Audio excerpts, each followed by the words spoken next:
نام خدا. سلام بچه ها، امیدوارم حالتا خوب بشه، روز نمازات قبول بشن. اینجا روستای چناره، بریم ببینیم بچه های روستای ما چه برنامه‌هایی برای امروز آماده کردن.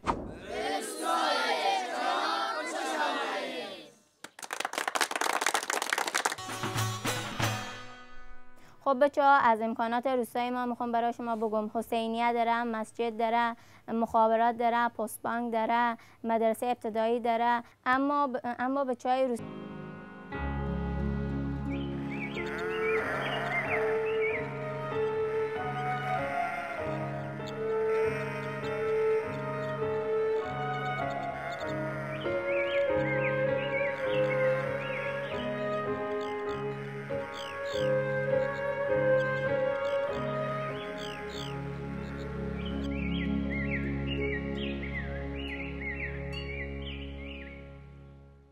خب بچه غذاهای محلی روستای ما اشکنه قروتی، قوره، اشکنه گرجه، بلغوری و در ماه مبارک رمضان غذاهای محلی درست میکنن مانند حلیم، شله زرد، حلوا، شیر برنج، آش درست میکنن.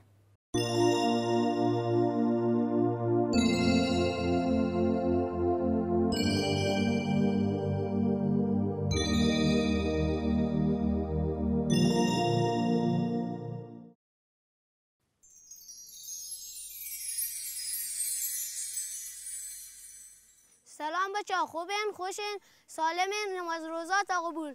من یک مسابقه امروز یادتون. مسابقه از این قراره یک نخ از این سر تا سر بسته دورش بادباده که حالا یک رفیق میارم دیونجه سرش کلا میگذارم و سر و کلا یک میخیه مریم هر که پیشتر ظرف یک دقیقه بترکنه جایزه میگیره. حالا مریم ده رفیقا ماشوناست.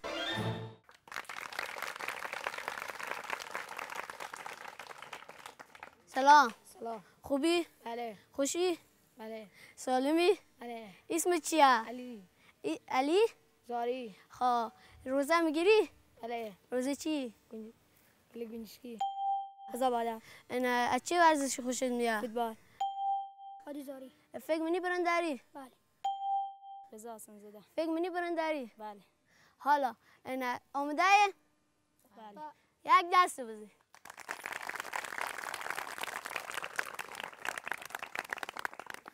رضا آمدنی وقت مسابقه چند دقیقه؟ بله. چند دقیقه؟ 1 دقیقه. حالا با شمارش بچه مسابقه آغاز می شود.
چند تا ترکوندی؟ 1 دانه. همش 1 دانه؟ بله.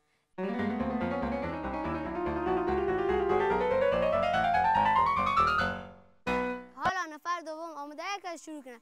بشماری.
شرکت کننده سوم هم احتمال داره که شانس بیارم برنده بشه.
تو خیلی بس شانسی باز که بتر کنی نه اونا بفتیه باید بده که بفتیه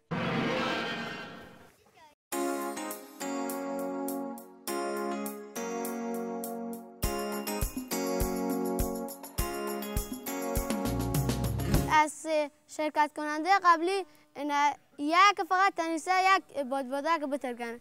حالا اگر رضا بتنه 2 تا بادبادک بتر کنه برنده.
اسم چیه؟ رضا حسن زاده. انا خیلی تلاش کردی؟ بله. انا در نتیجه هم رسی. حالا برنده مسابقه ما روزه هم داری؟ بله. خیلی سخته پیس. بله.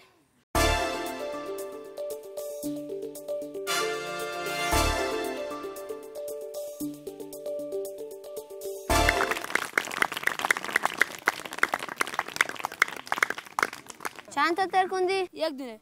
انا اسم چیه؟ رضا بادر. پس 1 جایزه میگیری. اسم چیه؟ رضا حسن زاده. چند تا بتر کندی؟ 2 تا. پس 2 جایزه میگیری. حالا اینو برای خودو.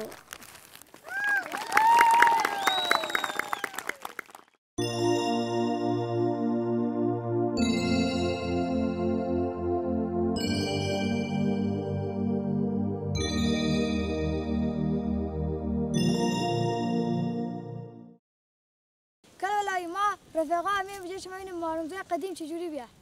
ماه رمضان قدیم بستگی به همه شبای کوتاه بلند داشت. اگر شباب بلند بود ساعت 3 حرکت میکردن برای شوخانی، اگر شباب کوتاه بود مثل مالا ساعت 2 و 1 نیم حرکت میکردن. میرفتن یک تبل بر میداشتن بالای بمبا، یک بالای ای بمبو، یک بالای او بمبو، یک بالای او بمبو. هر نفر بالای که دوست داشت با آهنگش بلد بود و یاد داشت که شوخانی کنم میرفت بالای بم یک تبل بر میداشت، یا شوخانی میکردن یا تبل میزدن. میزاین و میکوبیدن تا مردم باشن بیدار. هر کس که واز ورز کو بیدار نمیرفت، واز همسادش میرفت در میزه پوش زد تق تق تق بلند شو که شوخانی میکنن. واز حرکت میکردن برای شوخانی. و سحری میکردن. سحری میکردن بستگی بازی داشت که 1 ساعت 1 ساعت نیم مردم در حال سحری بودن. وقتی که سحری میکردن پشت سر میرفتن، باز شیخ بود باز میرفت از اون میگو. بعدش میمیان به مسجد به نماز جماعت. نماز جماعت که میخوندن بعد در وقت سپیده صبح میرفت، هر که دنبال هر شغل داشت هر کار داشت میرفت دنبال کارش.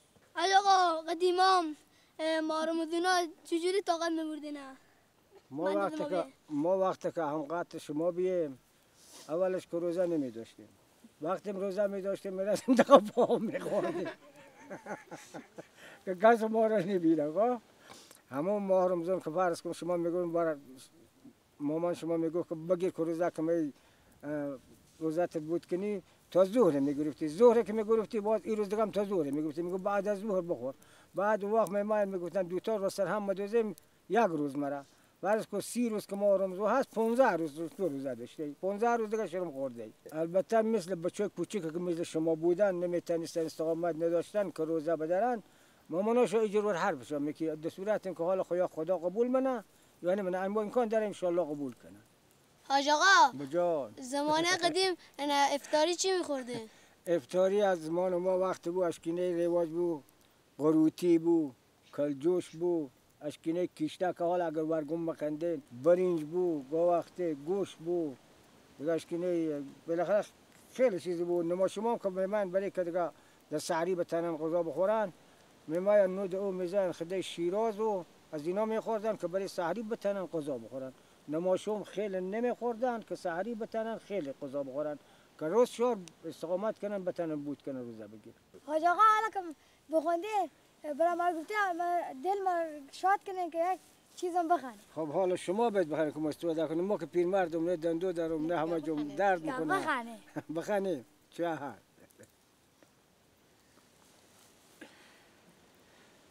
الله جان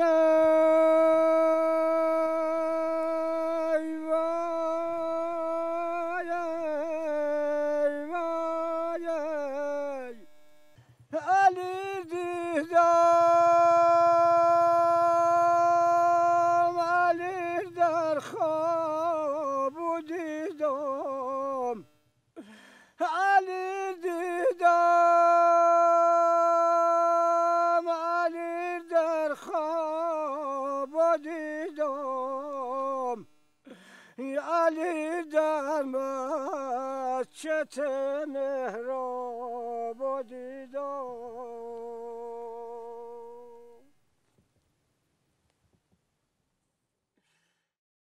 بچه ها بلند شین وقت که من بریم وقت موقع نمازه وقت بلند شین دیگه تمام اومد. ای زنده بشین بله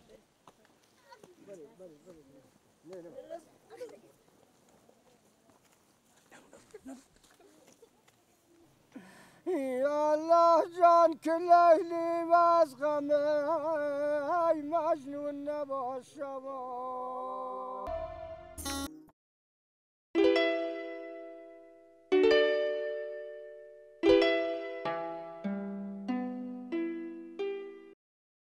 خسته نباشید. سلامت باشید. خودتون رو معرفی بکنید. بسم الله الرحمن الرحیم. بنده برات الله سالارزاده هستم از روستای چنار. راجع به کلاس‌های قرآن در شب‌های ماه مبارک رمضان برای ما صحبت بکنید. بله، در ماه مبارک رمضان کلاس‌های قرآن شروع می شود و عزیزانی که از نوجوان‌ها و بچه‌ها که تمایل دارند در این دوره‌ها شرکت می کنند و یکی به عنوان مربی و سرگرو کسانی که اشتباه دارن اشتباه اونا را براشون میگیره و به اونا تذکر میده که قرآن رو به طور صحیح قرائت کنن.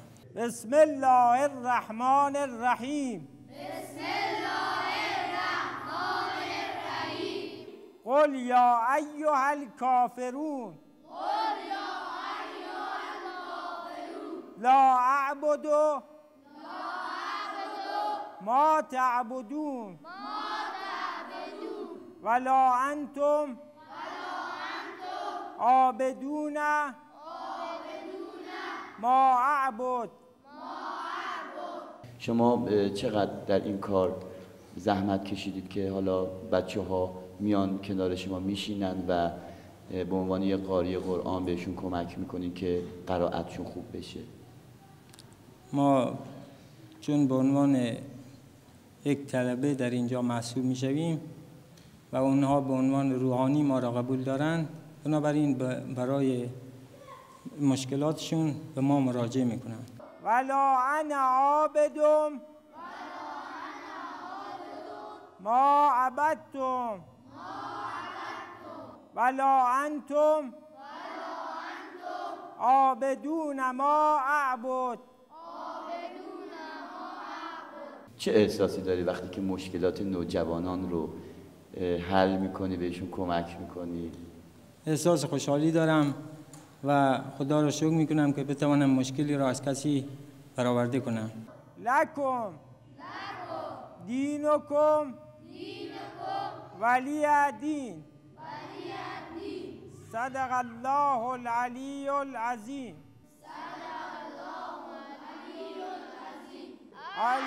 اللهم صل وسلم وزد وبارك على رسول الله وآل الأطهار. على رسول الله وآل الأطهار. حالت چطوره؟ خوبم، بد نیستم. خسته نباشی. سلام علیکم. الان ساعت چنده؟ ساعت 21:30. خب چرا برنامه‌های تلویزیون رو یا سرگرمی‌های خودتو ول کردی، ترجیح دادی که در کلاس‌های قرآن شرکت بکنی؟ چون کلاس‌های قرآن یک شادی دیگه داره، از همه بهتر، تلویزیون هم بهتره، چون به اینجا با هم دوستان جمع میشیم با هم قرآن میخونیم. آقای علی پور شما سوره نصر رو بخوانید. اعوذ بالله من الشیطان الرجیم. بسم الله الرحمن الرحیم. اذا جاء نصر الله والفتح ورأيت الناس يدخلون في دين الله أفواجا فسبح بحمد ربك واستغفره إنه كان توابا.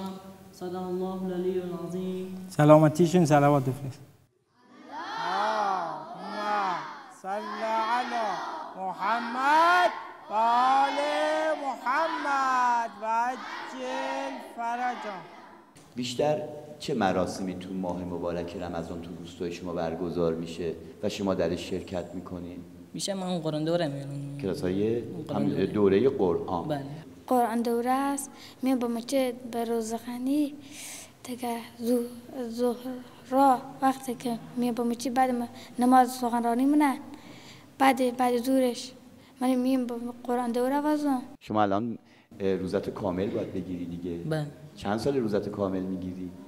ما 1 سال پارسال روزم کامل گرفتم.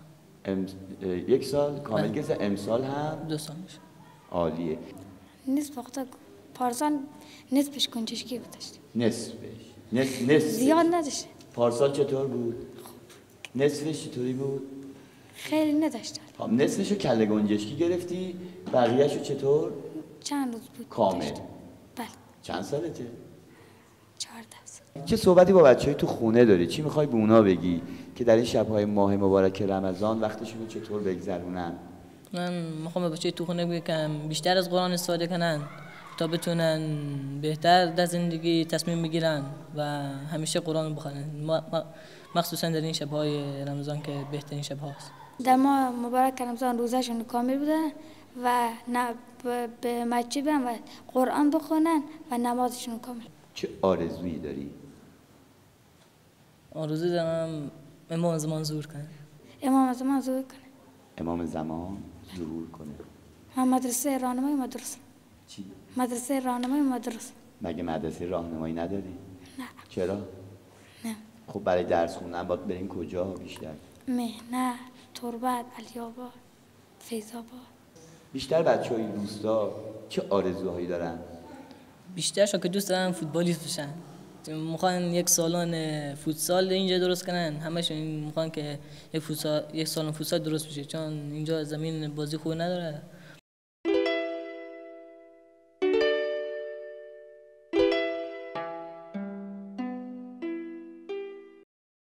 خب بسم الله الرحمن الرحیم. رب اشرح لی صدری و یسر لی امری واحلل عقدة من لسانی یفقهوا قولی. خب عزیزان، در این شب میخواهیم یک مسابقه برگزار کنیم. چند سوال پرسیده میشه از دوستانی که جواب صحیح رو دادن. خلاصه تقدیر و تشکر میشه با جایزه‌ای که عزیزان عنایت کنن. خب اولین سوال این که ربیع قرآن یعنی بهار قرآن چیه؟ خب شما بگو آقای کشتیگر. حضرت محمد. خب اشتباهه. ربیع قرآن ماهی که ما میشینیم دور هم و جلسه قرآن برگزار میکنیم. تشویق قرآنی عزیزان. اللهم صل و سلم و زد و بارک علی رسول الله و آله الاطهار. خب عزیزان، گفتیم بهار قرآن ماه رمضان است. چرا ماه رمضان؟ چون در این ماه قرآن به طور کامل بر قلب پیامبر توسط جبرئیل فرشته وحی نازل شد. بنابراین این ماهو میگن بهار قرآن. خب عزیزان، سوال دوم این که شب قدر چه شبی است؟ خب احسن به بچهای عزیز، مثل این که همه بلدن. خب شما بگو آقای صالحی. شبی که قرآن نازل شد. احسن. سلامتیش یک تشویق قرآنی بکنید. اللهم صل و سلم و زد و بارک علی رسول الله و آله الاطهار. خب عزیزان، همانطور که آقای صالحی گفتن، شب قدر شب نزول قرآنه، یعنی شبی است که قرآن بر قلب پیامبر در زمان خودش نازل میشد و الان که پیغمبر ما نیست، بر قلب کی؟ بر قلب امام معصوم، یعنی امام زمان علیه السلام قرآن نازل میشه. بنابراین شب قدر رو میگن شب نزول قرآن. خب عزیزان، سوال سوم این که قرآن که کتاب آسمانی ماست بر کدام پیغمبر نازل شد؟ شما بگین آقای لطفی. حضرت محمد. خب سلامتیشون یک تشویق قرآنی بکنید. اللهم صل و سلم و زد و بارک علی رسول الله و آله الاطهار. خب سوال چهارم و سوال آخر این که خبرنگار حضرت سلیمان چه نام داشت؟ یعنی چه کسی برای حضرت سلیمان خبر می آورد؟ خب شما بگو آقای کستیگر. احسن. سلامتیشون یک تشویق قرآنی. اللهم صل و سلم و زد و بارک علی رسول الله و آله الاطهار. خب عزیزان، همانطور که آقای کشتیگر گفتن، خبرنگار حضرت سلیمان هدهد بود. خب این هدهد همینطور که در آسمان پرواز میکرد، بعد یک جای یک سرزمینی رو دید، چون پادشاه روی زمین حضرت سلیمان بود، یعنی تمام جهان در تحت نظر حضرت سلیمان بود. اما یک خانومی بود در یک منطقه‌ای که میگفتن منطقه سبا و در اونجا زندگی میکرد و هر کس که بر او خلاصه میخواست قدرت پیدا کنه و بر او غالب بشه، این ملکه با او وارد جنگ میشد. حضرت سلیمان که از این قضیه خبر نداشت، این خبرنگار حضرت سلیمان یعنی هدهد برای حضرت سلیمان از اون منطقه سبا خبر آورد. همه فهمیدن؟ بله. سلامتی خودشون و خانواده محترمشون صلوات بفرستن. اللهم صل علی محمد آل محمد.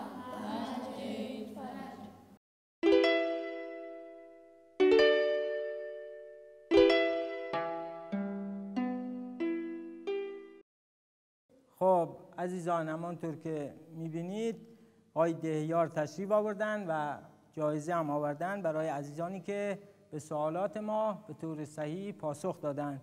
بنابراین از این مسابقات در شب‌های آینده انشاءالله خواهیم داشت. خب آقای دهیار بفرمایید جوایز رو تقدیم کنید. بفرمایید شما بفرمایید. صلوات صلوات صلوات صلوات. خب عزیزان انشاءالله که در تمام مراحل زندگی موفق و مؤید باشید. سلامتی خودتون و امام زمان تعجیل در ظهور است. صلوات بفرست.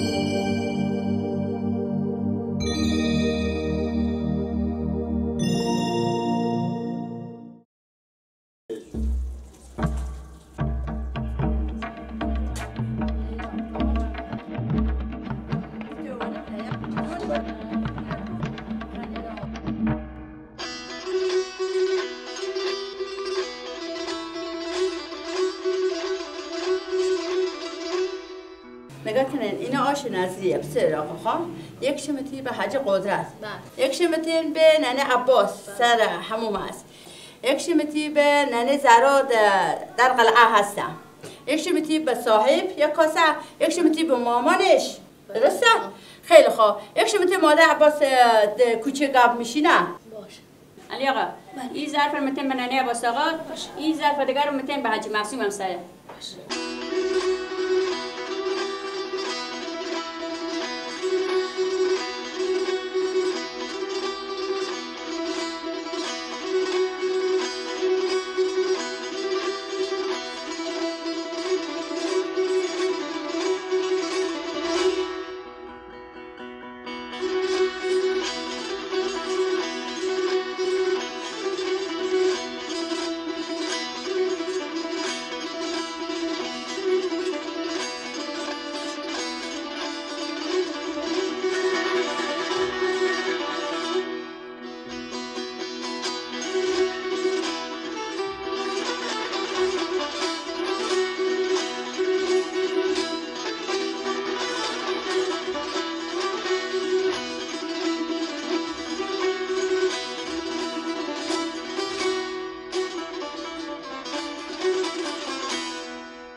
خسته نباشید. حالا احوالتون خوبه؟ خسته نباشید. شما خودتون معرفی بکن. آقای رضا سجادی. رضا سجادی. شما؟ محمد سجادی. محمد سجادی. شما؟ رضا بزرگه. چی؟ رضا بزرگه. رضا برزگر. شما تو هدایت گوسفندها خیلی مهارت دارین و از اونجا خیلی قشنگ هدایت کردین. آوردین جای ما. چطوری یاد گرفتی این کارا رو؟ ما دیگه اول می کارت انجام میدهیم یاد گرفتیم. برنامه ما رو میدونی که چی اسمش؟ برنامه دوستانه. دوستانه. خب دوست دارین برنامه دوستانه رو کیا نگاه کردن از شما سه نفر؟ نگاه. از کدوم قسمت خوشت میاد شما پسر گلم؟ مسابقاش. کدوم مسابقاش قشنگ بوده؟ کشتی رو بیشتر دوست داشتی شما؟ این مسابقه بادکنک ترکوندن. اونا رو دوست داری شما؟ مسابقه کشتی و همینا. کشتی. چرا از این برنامه دوستانه خوشتون میاد؟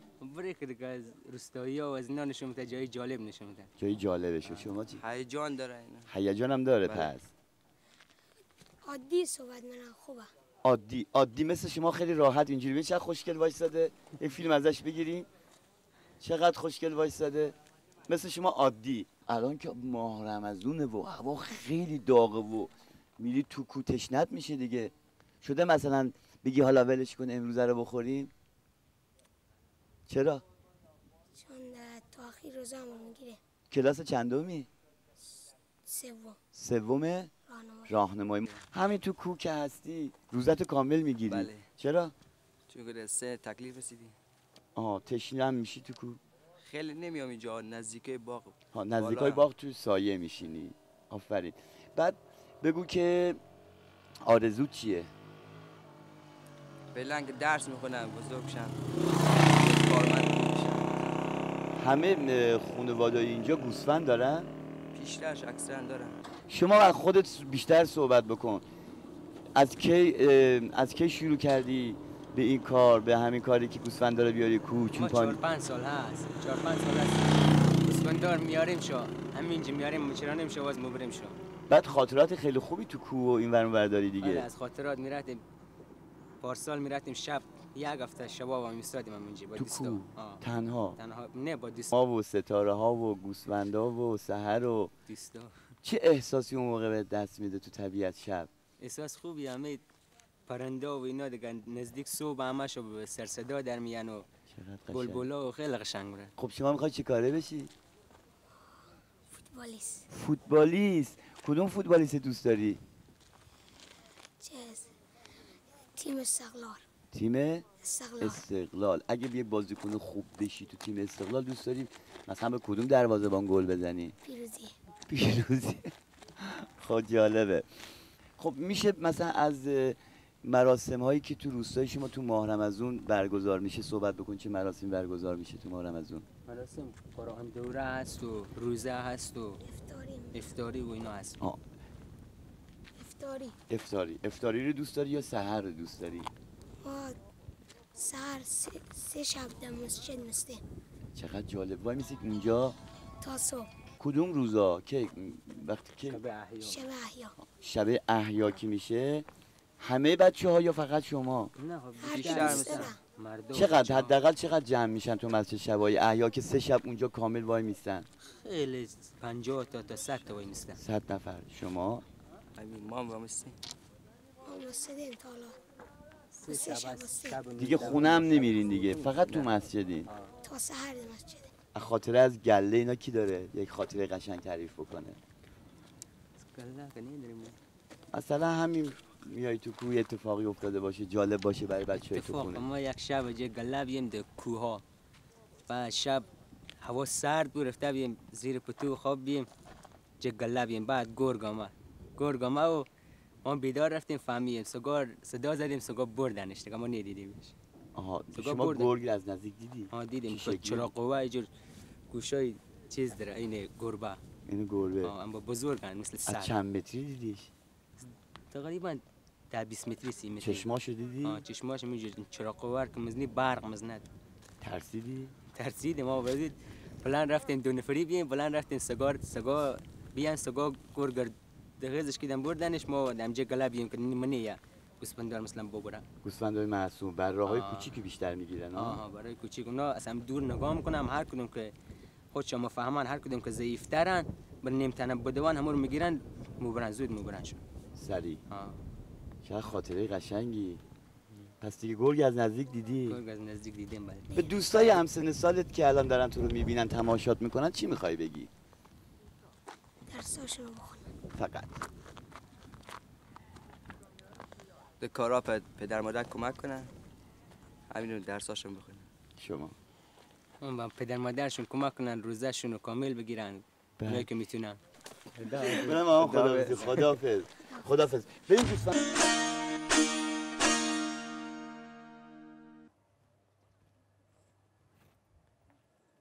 خب بچه‌ها وقت برنامه ما تمام رفت. تا یک برنامه یک دوستانه دیگه. خدا نگهدار. خدا نگهدار.